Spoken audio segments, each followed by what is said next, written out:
Dear Lord, please be with us tonight as we've all come here to gather and study your word tonight, Lord. I want to ask a special prayer for all the prayer requests, Lord, the ones we mentioned, Lord, and the ones that we haven't mentioned, Lord. Heal all the sickness, and we know it's all in your hands, Lord. Answer it in the way that you see fit for us, Lord. Be with the message tonight as we talk about another villain from the Bible, Lord. Help us learn from their mistakes so that we don't make the same ones and keep our eyes focused on you, Lord. Help us all have a great rest of the week. In Christ's name I pray. Amen. Amen. All right. So last time I was gonna say last week, but last time I was Pharaoh. in charge, we talked about the good old Pharaoh. So now let's flip it. We're gonna talk about the other gender. All right. So we went over a male that was pretty vile, pretty disgusting in the Bible. So now we're gonna talk about a female that was just down and dirty. She was a no good human. But Jezebel. there it is. Dude, Right let's there. go. So we're gonna be talking about Jezebel. Whenever it comes to like women in the Bible that were like super heinous or like had like that much of an impact in like the whole entire salvation story, I mean, there were definitely a few, but Jezebel seems to be by far um number one, 1A of bad women in the Bible. So just a little background information on Jezebel. She was a Phoenician princess. Her father assumed rule from his father, who assumed that from killing somebody. So it's kind of a trickle down effect in how they actually got to the throne of Israel. But she was also married to a man named Ahab, who was like really bad dude. But it's all like a big trickle down effect in how she actually got into the Israel like kind of side of the things, and that's where God reveals a prophecy against Jezebel, and she has a pretty tough end. But her big thing was the god of Baal. That is a fertility slash storm slash like power god. Very interesting. I'm sure you guys have probably heard Bale before. He was one of the bigger, I guess, what you would call it, not just false prophets or false gods within that time in the region. Very similar to like a maybe like a Zeus figure from Roman or Greek theology. Lots of like fertility, violence, storms. So that's who Baal was. But kind of kind of interesting that the Baal guy like he'd like get destroyed and then they'd prop him back up just as one nation would fall and someone would take over. But Baal is the king of wickedness. And that's what she was all about. Good old Bathsheba. Her childhood in the Bible, nobody really has any true idea, I guess you would say, because the Bible doesn't like explicitly mention she was raised here, raised there. She kind of just gets brought in as a Phoenician princess who was married to Ahab eventually through a prearranged marriage. But her father's name was Ethabal, which means a Baal is alive. So that entire like family lineage that Jezebel's from was completely tainted with the sins of this world and false prophets, fake deities, and stuff like that.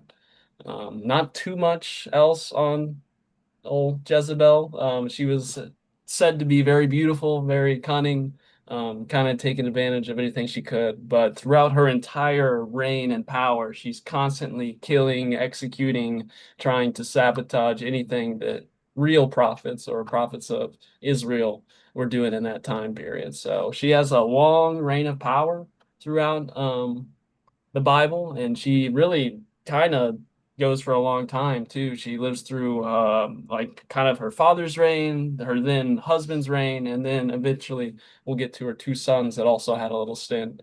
But how Jezebel came to power. Jezebel rose to power through a political marriage alliance. So Ahab, the son of Omir, and Omir is the guy who kind of took control of the Israel throne whenever they kind of put together a coup. Omiri wasn't the guy who actually executed the king that was in power, and that was King Elah. But the guys who executed Elah then appointed Omir to power, and that's how Ahmad took over just through natural causes, believe it or not. The Bible really doesn't mention people dying of natural causes hardly at all. Most people in the Bible kind of fail to or they failed to make it to that spot in their life. They kind of have a worse ending, but one of the worst people in the Bible, just a truly sinful man, Omiri. the Bible explicitly states that he just laid with his fathers, I believe is the verse, and he died a peaceful death. So kind of interesting how I just thought I'd put that in there, how God sometimes punishes people that lead to such horrible ends, like we'll see with Jezebel, and then her father kind of just died peacefully. So it's I don't think God really cares about punishing people too much on earth as much as he does whenever it comes to eternal damnation away from him. But that's just my 2 cents on it for the Jezebel story. But we're gonna read like kind of I think it's like 5 different little pieces that we're gonna read, but these are kind of like the 5-part mini series that really kind of tells Jezebel's story. She's like the primary antagonist when Elijah is around. I know we've spoke about Elijah a few times. We've read some stories of Elijah, so we'll probably kind of just take a little glimpse into a few Bible studies we've had before. But this is kind of where it starts. So if someone wants to read First Kings 18:4, and then once you read 4, skip down to 13. It's really just kind of gonna repeat itself. But this is kind of just a verse showing how in depth Jezebel was with good old Baal, a false prophet, false god. All right, I'll read 18:4 and then jump down to 13. Yes, sir. That's All perfect. right, verse 4. While Jezebel was killing off the Lord's prophets, Obadiah had taken 100 prophets and hidden them in 2 caves, 50 in each, and had supplied them with food and water. Ahab. Oh, that's verse 5. Okay, 13. 13. Haven't you heard, my lord, what I did while Jezebel was killing the prophets of the Lord? I hid 100 of the Lord's prophets in 2 caves, 50 in each, and supplied them with food and water. Gotcha. So this is just, I wanted to put this in there just to show you guys like what the Bible's saying. So Jezebel is on the hunt for the prophets of Israel. So she saw God or the salvation story that was to come, Moses, Abraham, all those people, their religion. She saw that as a threat to what she had in the God Baal. And was that like true belief? Like, did she actually believe in Baal, or is that more connected to her power? I kind of looked into that and nobody, like, it doesn't say for sure what it was, but people kind of have the assumption that it started out, she was kind of just born into this power, got used to the lifestyle, and then maybe even by the entire end of the thing, she was believing in her own grand delusion that Baal could possibly exist, could maybe be something. But whenever that excerpt you just read, it kind of it's weird timing because what we're about to read is the actual confrontation with Elijah, or I guess technically right after. And this is where Elijah and I guess some other false prophets that believed in Baal that were under Jezebel's authority, they go to Mount Carmel and something happens. You guys remember anything that happens on Mount Carmel between Elijah and some other prophets? I know we've talked about this one with Bob before, but it's a throwback. So I do not off the top of my head. gotcha. All right. So there's Read going to be ahead. a throwdown on top of Mount Carmel. And if somebody wants to read First Kings 18 through 19, that would be great for me. Verses 18 and 19 in chapter 18. Hold on. Let me see if I did this wrong. We might only be reading one verse actually, because I think that's like the entire 18 and 19, I think are the chapters. I don't think I have Okay. that written. Um, Okay, yeah. so let's read verse 19, or let's read First Kings 19, and let's go 1 through 3. But the entire chapters 18 and 19 kind of set this up. This is where Elijah challenges the false prophets of Baal to a battle to see whose God is real. Or actually, I think the false prophets challenge Elijah to see whose God is real. So they go make these fake burnt offerings and they call it to the heavens to see whose God is real. And then fire will be rained down. But if we just want to read 19, 1 through 3, we'll come in on the back half and kind of see the after effect of that whole thing. I can read that. Now Ahab told Jezebel everything Elijah had done and how he had killed all the prophets with the sword. So Jezebel sent a messenger to Elijah to say, "May the gods deal with me, be it ever so severely, if by this time tomorrow I do not make your life like that of one of them." Elijah was afraid and ran for his life. When he had came to Beersheba in Judah, he left his servant there. Gotcha. So this is right after their big battle on Mount Carmel. The false prophets call out to their fake god for multiple hours, and they keep doing everything they can. And Elijah prays to God, and God sends fire straight from the sky and sets the correct altar or whatever. I forget what the name of it is they call it, but they set up essentially like a little like fake offering, and then our Lord then set that one on fire. And after that, obviously they were kind of scared, and that's when Elijah was ordered to wrap up all of the false prophets and then execute them down by the river. So pretty interesting.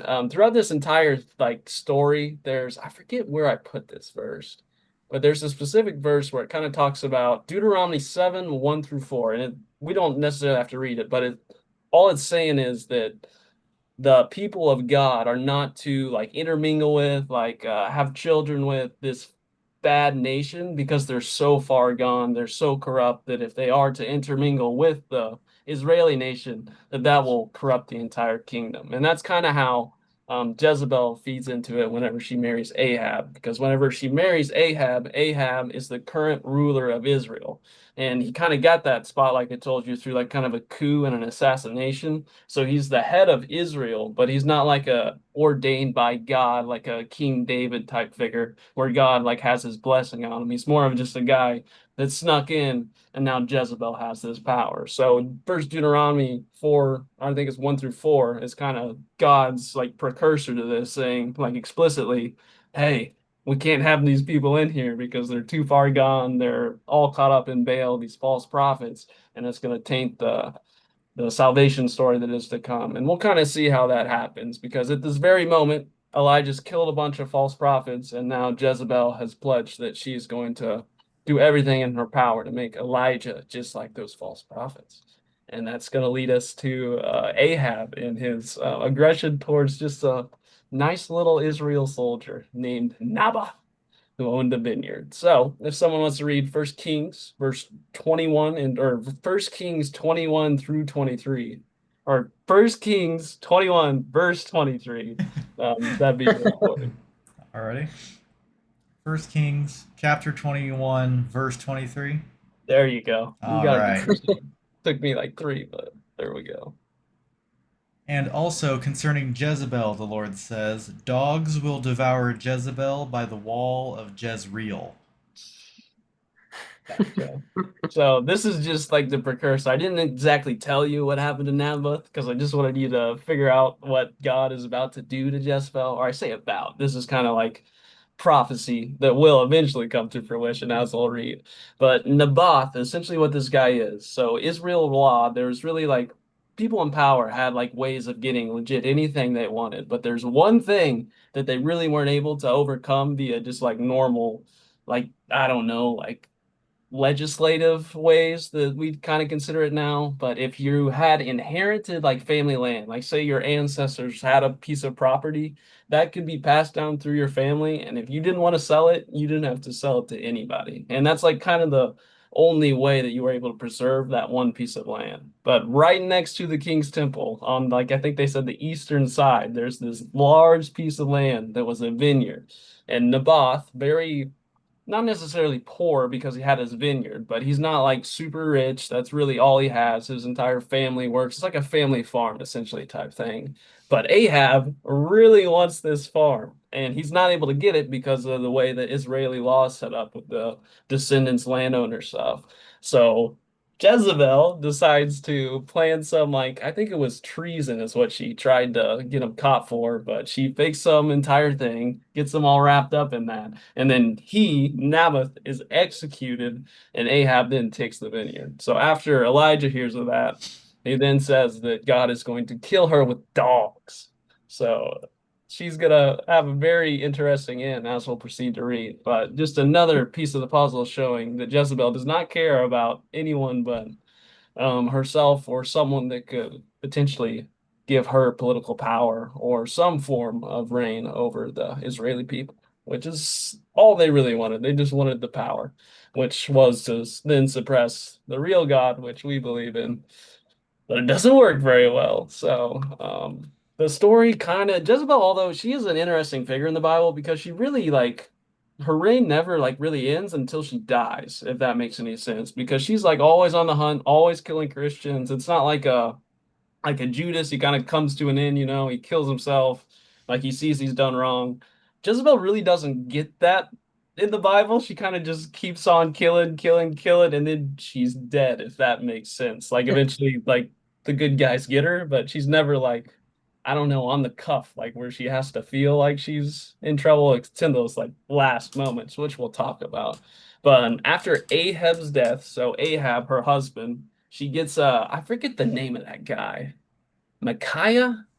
I've been reading way too much. And like I said, we could talk about Jezebel for like ever, like legit a 10-week study, because I'm just taking one verse. These are like entire chapters that I was reading through, trying to get the whole story for you. But essentially, what happens is Ahab, Jezebel's husband, is I think it's Micaiah. And that may be wrong, but Micaiah is like a good guy prophecy, real prophet, prophet of the one true God of Israel. He tells Ahab that he's going to die in the next battle.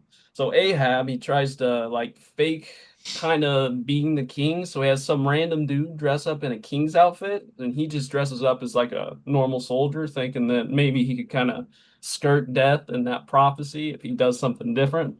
But what he does is he dresses up like a normal soldier, and I guess from like his entire quadrant, just like a random arrow from the heavens came down and struck him, killed him. So like that prophecy came completely true, even though like the army didn't get like completely decimated, if that makes sense. Like if he would have stayed the king spot, he probably would have been fine, but he ended up like sweating it about the prophecy and ended up fulfilling the prophecy because he was scared. Whatever.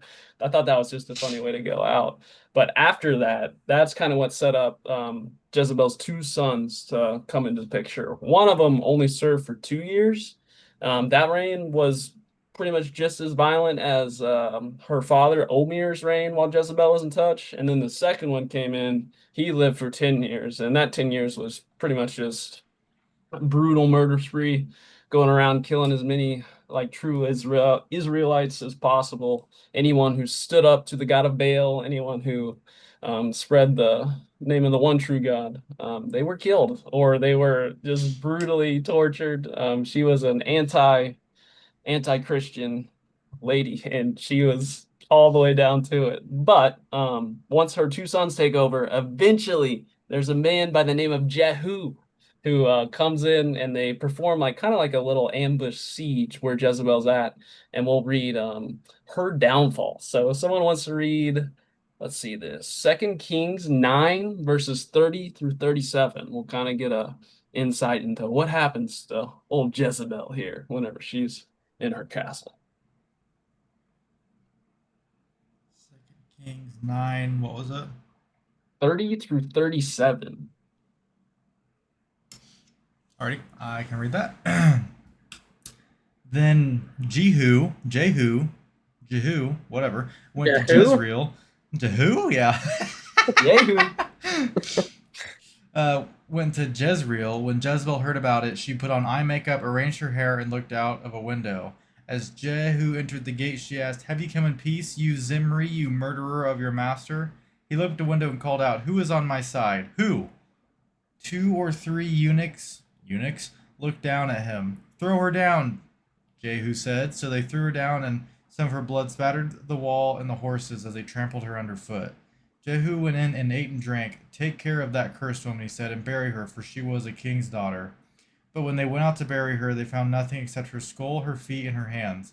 They went back and told Jehu, who said, "This is the word of the Lord that he spoke through his servant Elijah the Tishbite. On the plot of ground at Jezreel's dogs will devour Jezebel's flesh. Jezebel's body will be like dung on the ground in the plot at Jezreel, so that no one will be able to say, 'This is Jezebel.'" Hmm. Yeah, so kind of crazy. I wanted to kind of get your take on that, and there may not even be a take because I went to the internet for like insight on this, and I guess nobody like I guess has this question except me. But I'm always confused, like how I mentioned Omir, like the father of Jezebel, equally probably bad guy. Like that's where Jezebel's influence came from. Like the Lord, like I said, I think it's like the Lord doesn't care how you go out on earth unless it's like prophesized. I don't know. I really had no idea. My question to you is why do you think Omir died of natural causes and Jezebel the Lord kind of took the time to prophesize and have her have such a like cruel and painful death. Like, do you think there's anything to that? Do you think that's just us little peons as humans don't get to have the power to, I don't know, decipher that? What do you guys think there? Because like, there's no right or wrong answer here, by the way. I looked this up. Nobody even like talks of it. But for me, I was like, I don't know. I feel like not that Jezebel's obviously worse because she like continued carried it on, and like Omer, he was a bad dude, supported Baal. Like his father's name was legit like Baal lives. But I don't know. It's kind of interesting to me the way God takes some people out and lets the other ones go.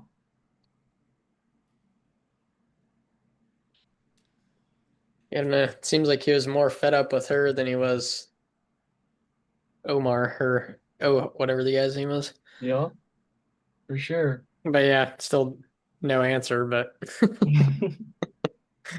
Yeah, the entire thing, it's like Zimri kills Elah, and Zimri was just the guy who actually killed Elah. He wasn't actually the guy who took over. So Omer takes over power, and then Ahab takes over via just Omer dying of natural causes. That's Jezebel's wife. Then Jezebel does the whatever thing to Nabu, or what's his name? Not Nabu. Naboth. They take the vineyard. That's when Elijah then has the prophecy she's going to be eaten by dogs.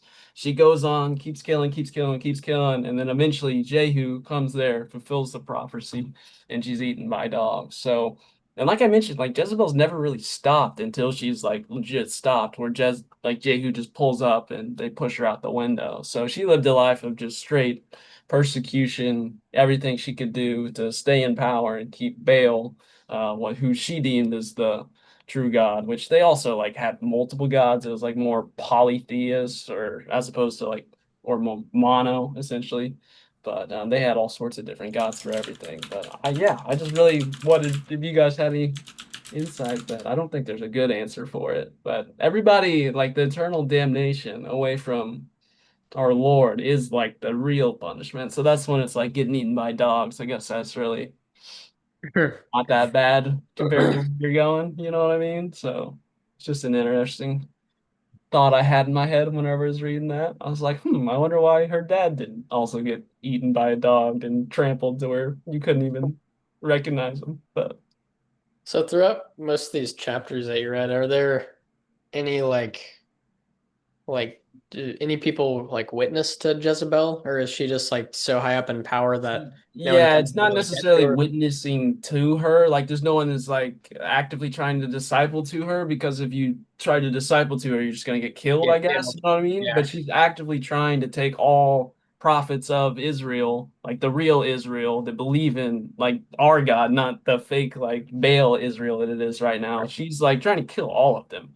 So like I don't know. That's why I say, like, does she want power, or does she really believe that like Baal is actually the one true God? I think at the start it's more just the power, and then eventually, whenever you're killing that many people, I think you kind of just go insane to where maybe you even do believe that Baal's real to a certain extent. But no, not really anybody necessarily witnessing to Jezebel, if that makes sense. And I think that's Yeah. strictly because if they tried, they would have just been killed. Like, you know what I Right. mean?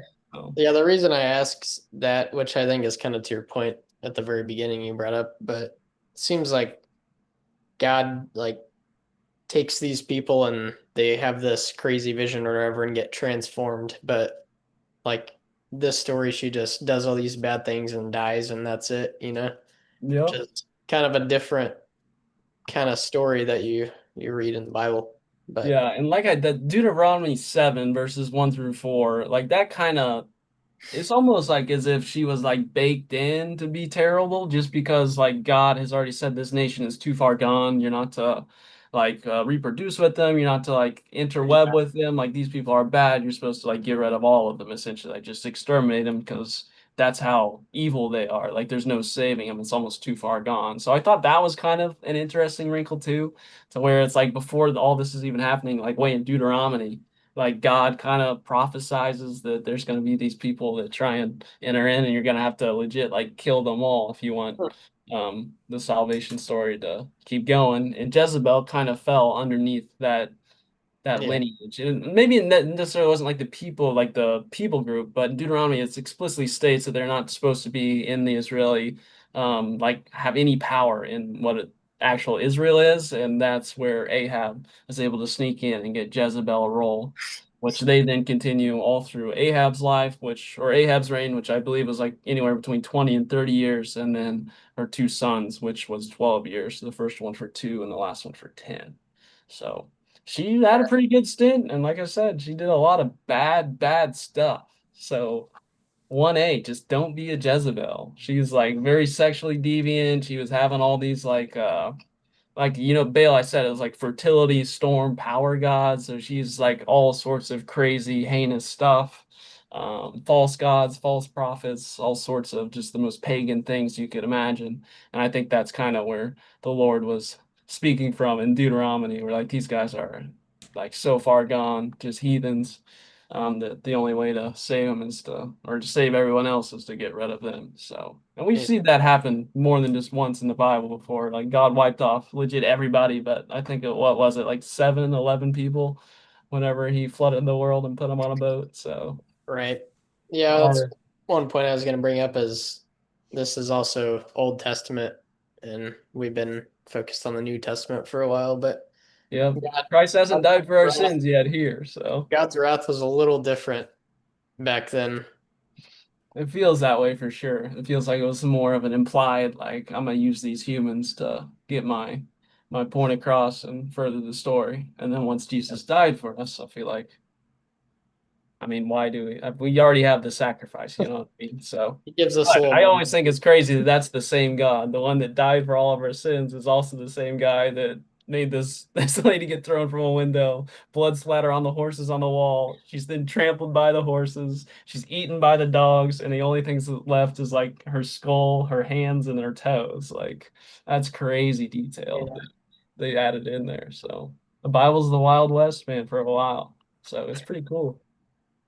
But yeah, don't be a Jezebel. That's my biggest takeaway. My other like little 3 bullet points underneath don't be a Jezebel is your influence can play a large role in another human's salvation or downfall. So I think the main problem with Jezebel is just her position of power and how far astray she led legit an entire nation. Her one wrongdoing, just like her existence herself, probably corrupted who knows how many thousands of other humans. So I think that works both ways. You can be a good human and you can impact thousands, or you can be a bad human and negatively impact thousands. So I think that's kind of one thing you might overlook in Jezebel, but she definitely was more than just bad to the Christians that she was killing. She was also bad to the people that she was leading. She led them into a life of eternal damnation with no chance out. So that's definitely something to keep in mind. Number 2, no man or woman can stand in the way of the Lord. Jezebel assumed power through all these different ways. I'm sure for a long time she thought she was sitting pretty and that nothing was going to happen to her. But it's crazy how every time someone tries to stand in the way of our Lord, they come crashing down. And this one, probably one of the worst ways to go. Definitely don't want to end up like Jezebel. But just a simple reminder that in the Bible, or I guess even nowadays, if your will is different from God's will, it's likely not going to come to fruition. And then the third one, my final one, the things of this world always lead to death. Focus on what actually matters, not what your peers suggest matter. That's or not Bathsheba. Bathsheba's different chick that I was reading about, but Jezebel, she is focused on just power is what it really came down to for me. Like I said, in the end, I think she might have like truly believed in like Baal and these false prophets to some like theistic way, but really all she wanted was power. And the immediate threat to her power was the Israelites, the true Israelites, who were preaching the good word from the guy that we call God. So just a reminder that there's going to be a lot of people saying a lot of things, and you just got to keep your head on straight for what actually matters. Whether you're broke, you got $1 million, like we were talking about earlier, it really don't matter because eventually one day all that's gonna go away, and the only thing that's gonna matter is the value of your soul. So make sure we got that in a line. Is that all I got on Jezebel? We could have talked here for probably like 10 weeks on her, and we could have read through all those chapters from Deuteronomy out to Second Kings. I mean, that's all just kind of stuff that's going on. And like the Elijah story, I think it was two chapters, like two entire chapters, breaking it down how that happens. But pretty interesting. She was a bad chick. You don't want to name your daughter Jezebel. She actually has a reference even in Revelation. That's what I want to finish us off reading. So if someone wants to read Revelation 2:20, this isn't the same Jezebel, but I think it's super cool how the Lord does this. Like one of the worst women from the Old Testament that come back in Revelation, and the name is the exact same, and some of the tendencies are similar too. If someone wants to read that real quick. Says, nevertheless, I have this against you. You tolerate that woman Jezebel, who calls herself a prophet. By her teaching, she misleads my servants into sexual immorality and the eating of food sacrificed to idols. Yep. So no telling how long later. I guess, yeah, I was researching this. I got into like how some Christians believe that we might already be past this, or some people think we're waiting, or whatever. Regardless of the time, I still think it's crazy that Jezebel, the exact same name from way back then, is used to essentially be the exact same person in the exact same way. Someone who leads people away, sexually immoral, teaching them about false gods. So pretty cool that you can see that in the Old Testament and then again in the New, just kind of a full circle moment. But like I said, don't name your daughter Jezebel. You're gonna have a bad one there, man. That's all I got. That's all I got on old Jezzy. You asked earlier why did Jezebel have such a gruesome death, but her father didn't. Hmm. I did take this with a grain of salt, but I did a little bit of googling, and Jezebel was actively trying to replace like people who worship God, or just like replace God in general with Baal and his and worshiping him and stuff. Um, and from what I understand, her father did worship Baldwin was a high-ranking priest of his cult, but he wasn't. I'm guessing he wasn't necessarily like actively against God. He was just for a Well, false he let god. he let he let Jezebel do whatever she wanted through his reign, and Jezebel was actively like from the start of power, she was persecuting Christians with like straight violence, like I'm killing you. So I can definitely see where he's not the worst guy, but he's definitely enabled Well, Jezebel. yeah, I'm not saying that. Yeah, he Like I think sucks, he but was in power, and Jezebel was doing her thing, and he would go and just look the other way. You yeah, know he what I mean? definitely wasn't trying to protect Like he Christians wasn't. by any Yeah. means. But from what I understand, he also wasn't actively hunting them himself. But I also think He that just let his daughter do it. yeah, So I it's also better. think God has an example of how we should live. God has an example through Jesus. God has an example of even it doesn't matter how bad you messed up, you can still be a great disciple of God. We have with Paul, but he also needs an example of someone who did not do the right thing their whole life and chose to be against God, and what happens if you do that. Um, Yeah, she I, was against it from the start. So and for I sure. think she had such a gruesome and detailed in this story death, just to kind of get that point across that if you go against me, maybe in life, you like in your time on earth, you won't have a gruesome death, but this is what every waking moment will be like for you if you choose not to be with me and don't choose me as your Lord and Savior. Is how it will be for you after you die. Um, so I'm guessing it's that as well. Also, I don't really understand, and maybe there's some backstory to it, and you were probably talking about it, and I totally zoned out, so I'm really tired. But why did she put on this makeup and her hair and like arrange her hair? I'm assuming as like a disguise, maybe. Why did she even go down or go to this window and like this? Gotcha. So it was like essentially their Jezebel, the way this kind of happens is almost like an ambush, essentially, is what Jehu pulls off. So she's up on a mountain on a hill, she's in her castle, and I think what do we say, the Enochs or whatever. The So it eunuchs wasn't that I necessarily think. Jehu wasn't the one who shoved her out of the castle, Mhm. but Jehu's pulling up, they're about to raid the establishment. Jezebel comes out on the window, says that snarky remark, and then he asks the Ehus whose side they're on. They say they're on his side, and the Ehus on his command, Jehu's command, pushed Jezebel out the window. So that's like it really wasn't too thought out, too planned. It doesn't say. I imagine they were obviously planning to like get rid of her, but I don't think it was like. I think it was more just like a that's when they could. They had the opportunity. The opportunity arose and they acted as opposed to like, let's plot this out. You know what I mean? Like SEAL Team Gotcha. 6 mission. I think it was more just like Jehu pulls up, he's taking them out, and then Jezebel's in the window and they have the opportunity to push her out, and that's what happens.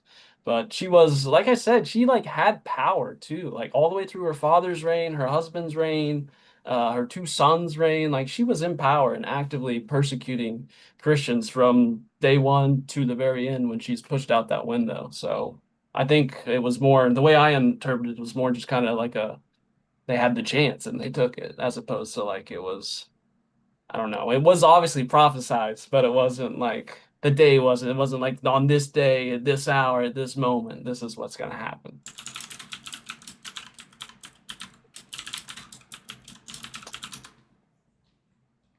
Yeah, to me, it kind of puts a little real life into the Bible.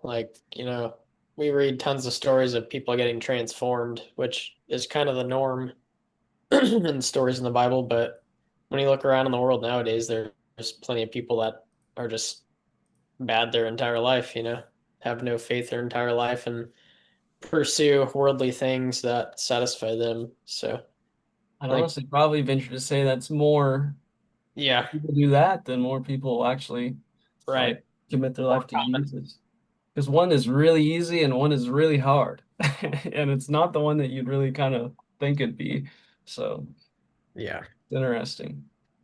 I think my biggest takeaway is don't conform to the worldly things that give you pleasure. So There obviously is a she was God and it's conforming not to, Baal. yeah, It's the she loved Lord. So killing Christians and that just consumed her, and she loved power and that consumed her. So that's why I wish I could have found out like if at the end she actually even believed in Baal. Like or did she ever actually believe in the false god or was she like truly just consumed in like the power hungry right. struggle to like stay at the top. And that's something like you'll never know because you're not Jezebel. But I feel like at some point, if you've been doing that for like legit 30, 40 years, like you might, if you're that crazy, that like hung up in it, that eventually you might start thinking it's real. But I, f- also like you gotta think that they knew he wasn't real. Like after you see one dude's God set the thing on fire and your God not able to do it, like it's just I Yeah. don't know. If that's not gonna change your mind, I don't know what will. I So feel like it with how much power she wanted to have and what she was willing to gain that power, she would not place Baal into a place of power that she did unless she actually believed in him. think so? You think that she thought that like Baal was her only way? Like with Baal, she would be able to kind of like overthrow the Israelites that were like kind of trying to Well, cramp her style. and maybe it was that. Maybe she thought she was getting help from Baal, which I feel like Baal is just Satan. I don't know, but um, Essentially, like a and false god, sex is sexually immoral. so So yeah, yeah. Satan will absolutely help people get what they want in life at the cost of their soul. So it could totally be something like that. And if she got that help, yeah, I'm sure she believed in Baal. But my thing is, you were saying at the very beginning of the study that she saw Christians and God as a threat to her and Baal. I was like, I feel like that's kind of embarrassing to fear that your God is going to be overthrown. Like, I mean, to me, like, you don't even think about God or Jesus like having a rival because Well, yes, there because is he's no, God, right? yeah. Yeah. Like he can't be beat. He is God. Yeah, I'm 100% with you So it's there. So like, I feel it's like, Yeah, almost it's an admission yourself. Yeah, that it's not real. yeah. If you think that he I feel like can't that's be crazy to be like, Bale, I know that God can totally beat you and he's God of good, but I'm gonna keep following you. Like to me, that's just crazy. But I mean, I guess if you're that delusioned, I guess you don't really think clearly and think logically like That's that. why it brings me back, Logan. Always too is like, I wonder if she ever even believed in this dude, or if Yeah. she really just wanted power here on Earth. Because, like you said, it doesn't really make sense. But it's also like she could have just been crazy, like lunatic, and eventually just started believing it. I could see both ways, Well, I feel like if honest. you're killing people at the extent she was killing people, there's a part where you kind of lose your sanity. I would agree with that, 100%. You have to be like severely unemotional, like crazy. What is it, sociopathic or whatever? They don't have emotions. Like you'd have to be super off the charts that to be able to kill that many people and not lose your sanity.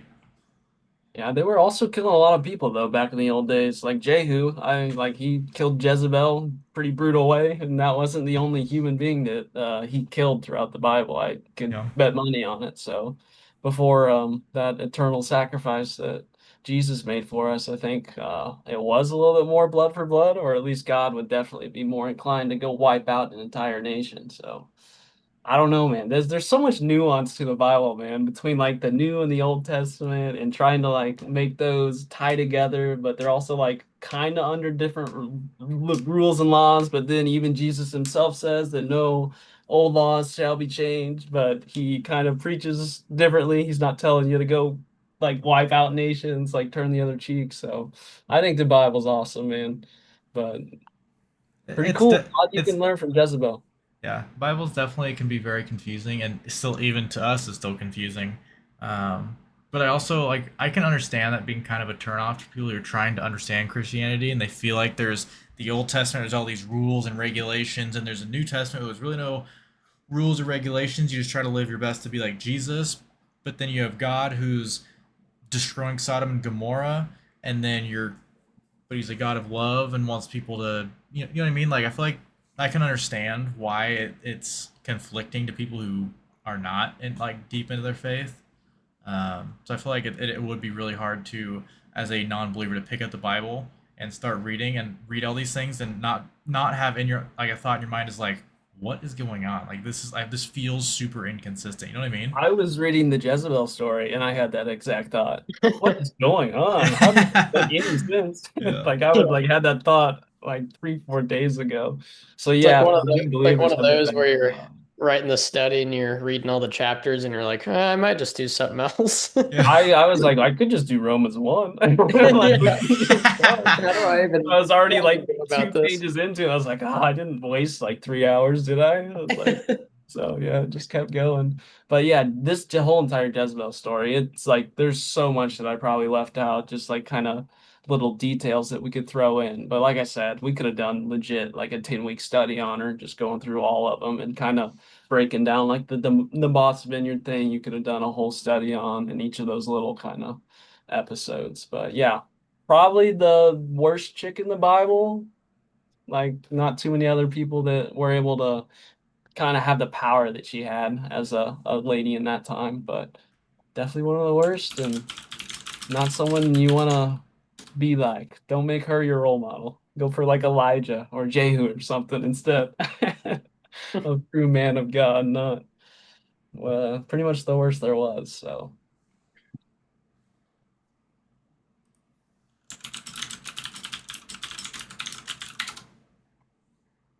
that's all I got for. Interesting stuff. I like it. um Also, with Tracy, you going over all that stuff about Paul, and if we're going into Romans, we could just go through and read all of Paul's work in the New Testament Yep. because which I mean, that'd be a large study. Um, but Romans, First and Second Corinthians, Galatians, Ephesians, Philippians, Colossians, First and Second Thessalonians, First and Second Timothy, Titus, and Philemon. It's like a 3 year study, no? That would take a long time. But I mean, I I'm feel like down. I don't care, but yeah, I feel like I mean, Paul knows what's up. And we've talked extensively how behind Jesus, Paul was like the most knowledgeable, most after God's heart. Like, so I mean, we could probably learn a lot from him. And I know, like, isn't a lot of Acts about Paul too? Yep. Yep. I think we've been reading in quite a bit of Acts. That's a lot of his journeys is what they Yeah. call it. Because I But yeah, googled what is the Book of Acts about, and it said the founding of the Christian Church, the work of the Holy Spirit, and the spread of the Christian message across the Roman Empire, which would be by Paul.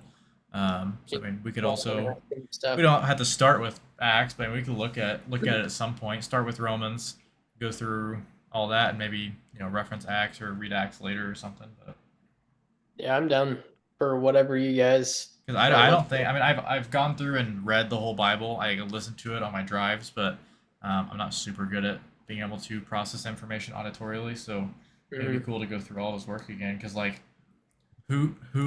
how often do you read Titus or Philemon? I don't even know how to say it. Is it Philemon? Yeah, So like might be interesting and beneficial to go through. yeah, it's not a bad idea. But I mean we can read Romans first and talk about it later too. We have 16 weeks of Bible studies on Romans, so Yeah, yeah. I mean, we've and already that'll for Romans, so if there's other spots we want to go, kind of Yeah, we float hit through, that Paul works quite a too. bit with your grandpa, Trace. I feel like Yeah, we did multiple like kind of different mini series and probably like what over the span of like 3 4 years hitting Paul different right. stuff. But you can't go wrong um, with Paul. So Romans will get us to Thanksgiving if we do it every week, which is kind of crazy. that'd be nice. We do Romans Thanksgiving, then we can hit our typical little Christmas Christmas story, and stories, and then then get back back. There into But you go. we can either love it. continue with First Corinthians, or if we decide we want to go a different route. I mean, God will talk to us between now and then, I'm sure. I like Yeah, it. I think yeah, that works for me. Maybe go through Romans, get those good principles back in our brains, fresh in our brains, and then hit some more interesting things, kind of like we're doing right now again. Yeah, I like it. If that makes sense. yeah, sounds good. I think Romans is always good to, just like tonight's like good information, of course, but like just kind of hitting back on the old, old Guidelines, principles almost. and Yeah, things are yeah, good to refresh and then start studying those more interesting things again afterwards.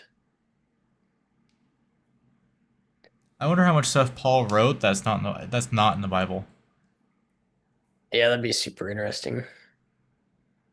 I've always had the urge to read the Book of Enoch, but I don't read. So Well, or Well, study I up know on that it. feeling, Trace. Is like I could read that book, but then you're like, But I oh, don't I like have to like reading. read though. I was like, hold on, this is hard. Like reading is tough. Yeah. Ugh. Maybe Um, one day. Maybe when I'm retired. yeah, that was left out of like the Bible, correct? But it's still thought Yeah. to be written. It was just more like people thought it would be confusing for us, I guess. So some of the officials in the church is essentially how I understood Yeah, that. that's I've never fully understood how they collectively put all the books into the Bible. Obviously, we know they're all for a reason, but Hmm. the best way I understood it was there was sort of a committee. I don't know who these people were, but and they kind of just decided which books were um, should go in the Bible and which ones were audible, which ones they could actually read and translate and stuff. Hmm. But yeah, I don't know. There's a lot of other writings, like kings had writings back then and stuff like I that. forget what was that his name, Trace. He did the Joe Rogan show, that little dude with the blonde Yes. hair, the short white guy, whatever his name Yep. is. I remember watching his Yeah. stuff and he went into a lot of depth on them. So might have to study That some guy's that further guy's stuff. really good. He knows he's knowledgeable. Is his name Grant? Sounds I right. totally forgot his name, but that sounds close. what does he Um, look like? He was like a little short white dude with blonde, spiky hair, kind of short hair. Super Wesley, maybe? I don't Wesley know. Huff. Wesley Wesley Huff. Huff. You're Wesley. right. Yep. Yeah, he's so smart. Like that's the problem though. Like you get a guy like that, I can't remember that. Like like that's just He my just has it brain. off. It's all in his Yeah, like brain. the That's crazy. capacity in this thing is not there. He's working with like 32 gigabytes and I'm on 2, so I Yeah. have to write that down. But His accent too is just I love listening to him talk. yeah. Yeah, Logan, that's a good one if you haven't If you, uh yeah, he's just like look up stereotypical Wesley smart Huff. guy. Yeah, I was in the middle of googling small white guy with blonde spiky hair on Joe Rogan podcast Bible, and it came up with Wesley Huff. Nice.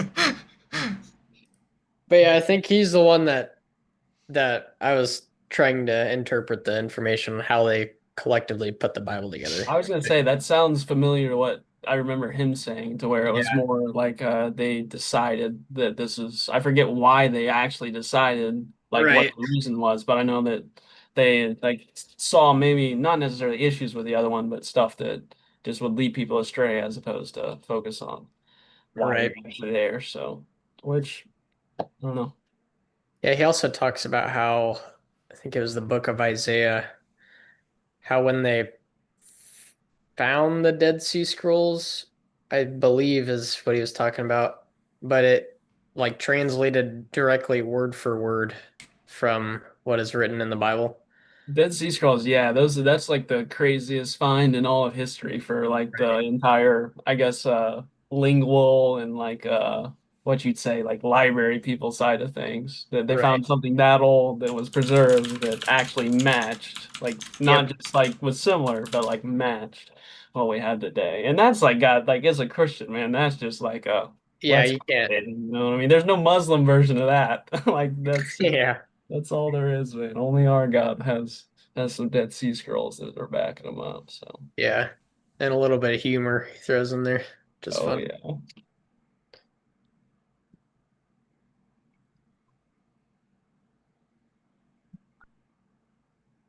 I said we're kind of TBD next week, right? Yeah, I'll let you guys know probably like early next week what our That plans are. following week, I'm almost certain that I won't be able to because I'll be Okay. driving back that Wednesday night. Unless we want to do it like Thursday. I could do it Thursday. Oh, wait a Yeah. minute. We can I Do think I last come time you back? I think last I time you don't said you were know. coming back Thursday night, but if I you get think back I am early. now. Yeah, I think I am now. So either way, I mean, next 2 weeks I can do whatever.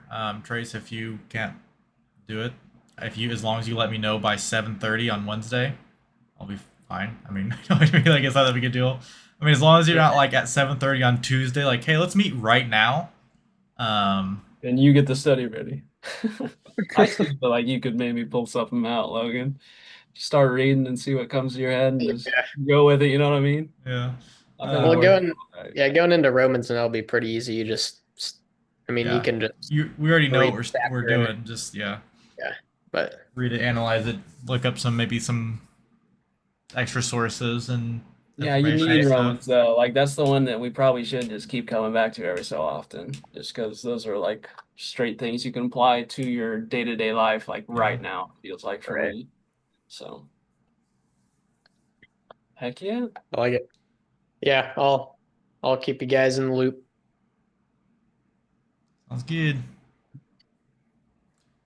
Alrighty, well, maybe I'll see you next week. Maybe I'll see you in 3 weeks.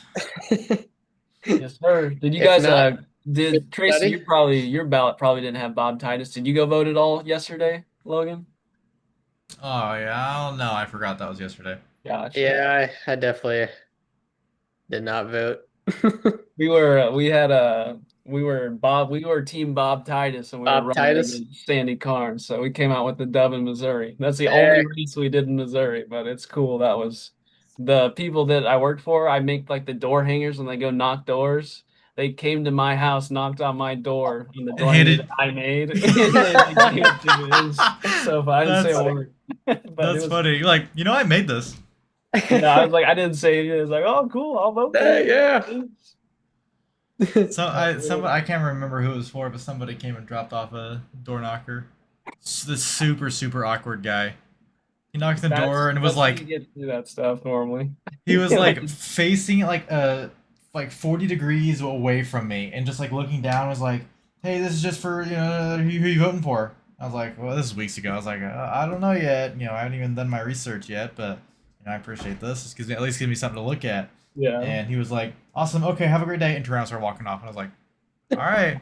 Door knockers, you're either gonna get a dude that's like Barrett, my brother, who will want to talk to you for legit like 30 minutes, or you're gonna get the dude who's like, I just want to get paid, man. Who like Yeah. just take you the door and just hand it to him. So like Yeah. you get such a range of people. But yeah, that door hit knocking stuff. Like if you ever do run for office, that's like if you're gonna do anything, that's the only thing that matters. Because like the stats that our company has, like every 9 doors that you knock is 1 vote. So, like, if you knock nine, like entire neighborhood, you at least guaranteed yourself a certain amount of votes. So, and the mail stuff, a lot of people just take that, throw it right in the trash. Like, they Yep. don't even, like, it's just Yeah. like a credit card ad or something. Like, they're not even actually gonna read it at all. They're just gonna see it's mail and not important. So, but pretty interesting. Good old Bob Titus. What a name. Yeah, he's a good dude. He actually votes the right way. And the chick that was running against him, she probably would have been okay, but she's just pretty close friends with the education people. She's got some education buddies where she might have screwed us over. So don't have to worry about that though. So good old Bob Titus came in, did it again. Yeah.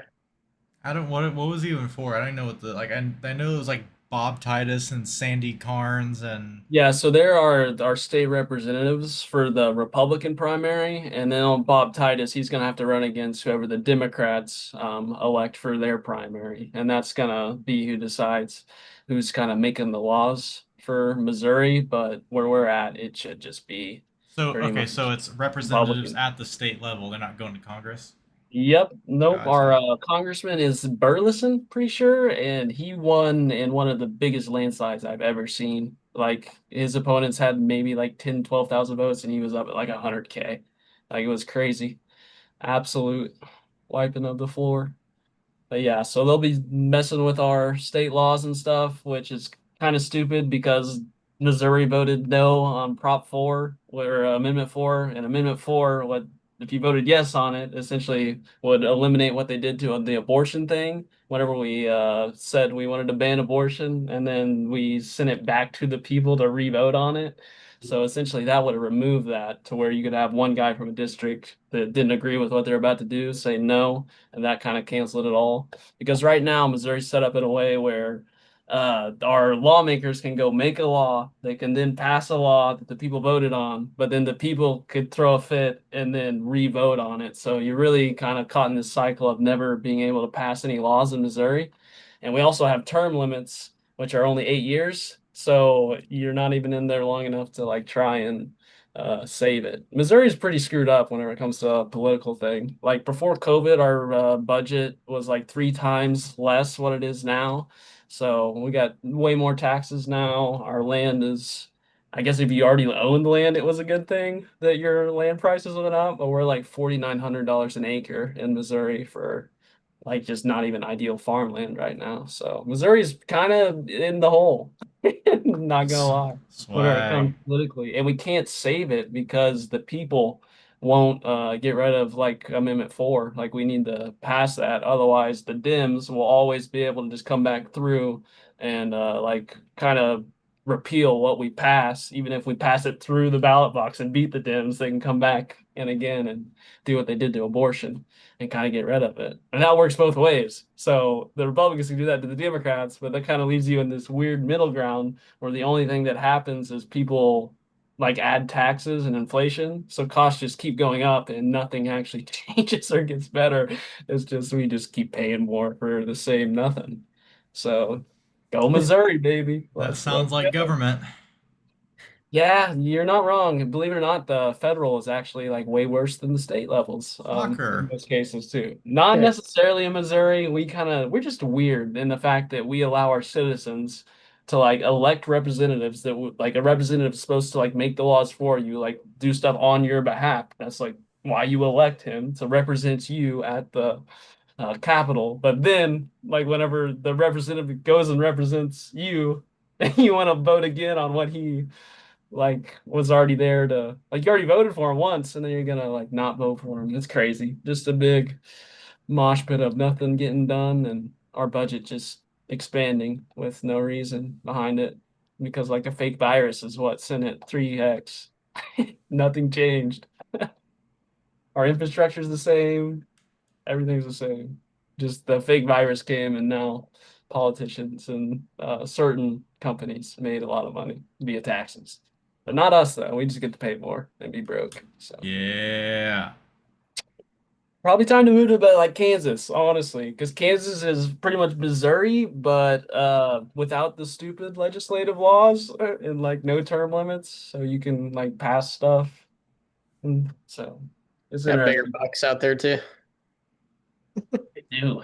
They just don't have any like trees. Yeah. It's just like you got to shoot a shotgun at them. So I'm not kidding. You can hunt with like I think there's a certain cartridge rifle, but it's like legit. Like you can only have a projectile that'll go like 100 yards in the air because there's nothing to stop it. Like if you were shooting the rifles we shoot in Missouri, Yeah. like you would legit would probably kill your neighbor eventually if they were just standing. I That's don't know, crazy. 600, 700 yards the opposite direction.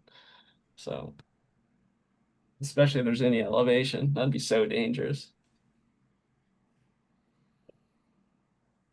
Yeah, quick course on Missouri politics for you boys too. Excellent. I can't wait to forget it all and have you tell me again.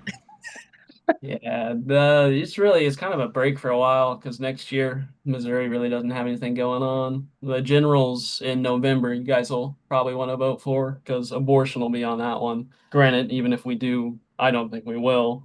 But in abortion, they'll just come back in, have another vote, and get rid of it again, like they did 3 years ago. But you can at least like leave the Democrats out of office in Missouri. But honestly, like in Missouri, if we don't vote, like us three don't go vote, nothing's gonna happen. Like it's so like predominantly Republican that like Yeah. our vote compared to like a place like maybe Pennsylvania, does it's not worth the same amount if that makes sense. Yeah, yeah. Just because of like who we live around. But even if there's a chance to repeal abortion for a month, I would still go vote to repeal abortion for a month to save the 100,000 aborted babies or however many. That's my 1A, Logan. I got two babies in my family that quote unquote probably should have been aborted. One that was out of wedlock, single parent, and then one that has Down syndrome. So those Yeah. are two babies that a lot of liberals and people would have said they would have had a terrible life. Yeah, just Who abort knew them. what would have happened? Abort the inconvenience. That it's so crazy, man. Especially like Down syndrome kids, bro. Like they have health problems. It's not easy that way. But like just talking to any individual with Down syndrome, I kid you not, they will forever be happier, like happier. They're gonna have a way better life than you are just because of how pure their hearts are, man. Yeah. Like there's no ounce of anything in their hearts except just make me laugh, smile, have a good time, dude. It's awesome. So for some people to say that that is like a disability in the world we live in, like that's crazy, man. That's like the biggest ability you can possibly have. Just Yeah. a 24/7 smile, dude. Like that's the I saw biggest superpower this ever. like compilation of videos of this guy was going around and asking people, but it was kind of just showing a bunch of liberal viewpoints of. She would show him an image of aborted rat fetuses and said, "How's like would ask how does it make you feel?" Like, oh, that's awful. You know, they what do the rats do to deserve that? And then they'd show the exact same thing but in human. They'd be like, well, that's a choice. It's like, what do you mean, bro? Is that not the exact same thing? Why do you care more about rats than humans? That's crazy. And like it was a Yeah. whole bunch of people. It was like basically the same response. It's like what? Yeah, half those people they value like dog lives more than human lives, 100%. Like they Yeah, take when a it comes dog to like because a they see movie, the I ability. understand. In a movie, if a dog dies, upsetting, person dies, I don't care. But in real life, if if Yeah, humans have to be on the same page that human life is far more important than any other feline, canine, if amphibian, whatever it is, man. God put these things on the planet for us to use and for us to enjoy, but I mean, we are we are the people. They are the animals, and that's pretty explicit in God's book. So. if God told me I had to kill my dog to save a child, I would do it in a heartbeat. I would feel bad, but like it's to I was save a gonna say kid. I couldn't do it in a heartbeat, but I would eventually have to kill my dog, Yeah. 100%. Dude, Yeah. I I know I love my have dog. I to. love that little moron, but if God said, "Hey, if you want this kid to survive, you're gonna have to kill the dog," and I'd be like, "Dang," you know I what I was gonna mean? say there's some moments, Logan, where maybe I wouldn't hesitate as much, but I mean, there's some mornings when they're like, I kid you not, this morning I woke up and the entire right side of my bed has vomit diarrhea, just coated all the way top to Oh, Oh bottom. So I yeah. wake up at 4:30, spend like 2 hours in the laundry room trying to sort that out, man. And I don't even know which one did it because I have three dogs on my bed and they're all like they all ate breakfast, they're all acting fine. So I don't even know who to get mad at. But yeah. yeah, those moments I would be like, yeah, you can go, bro. I'll save him no problem. But they're pretty cute, I guess. Aren't you, Birdie? All right, guys. You guys have a good rest of the week. Yep, you You guys too. too. Good stuff I'll today. see you when I see you. We'll see you soon. Adios, everybody. All right. Adios. Toodaloo.